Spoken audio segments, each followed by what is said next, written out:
Here with Aaron Walton, Senior Threat Intelligence Analyst at Expel. We just released a rapid response blog. Shai-Hulud's back, baby. At least that's what I'm hearing. And we wanted to get the word out about that. So mini Shai-Hulud is what we're dealing with. Aaron, give us some more details. Yeah.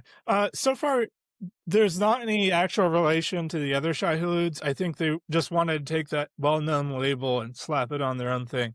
But it is brought to us by the same people that brought us some other supply chain compromises, Team PCP. Basically, what's happened is that they were able to compromise a high-value target of theirs by taking advantage of a vulnerability or a bug within GitHub. Basically, within GitHub, when you push a repository as a pull request, you can run the code on what's called a runner. And often you do this so you can perform some automated tasks. And one of the things that you can do with this is called cache poisoning, where because they ran that, it poisoned the cache. So then when the actual developers ran code, it pulled information out of that cache and ended up exposing their sensitive credentials, which then allowed Team PCP to take that and poison their supply chain and affect all of their packages. And what the malware then does after that is it steals more credentials from anyone that runs those packages and attempts to publish to their repositories as well.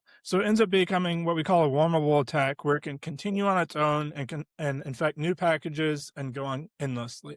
What's the takeaway for security teams? Yeah, the big takeaway is, like, if you haven't shored things up from these other supply chain attacks, you need to. We're going to keep seeing this, and even Teams PCP shared their repository of how they conducted this attack. So we also expect copycats to do the same type of thing. So if your team hasn't really shored up your security around packages and deploying those into production, you really need to. By doing that, you're going to save yourself a lot of heartache and a lot of headache from future supply chain attacks like this.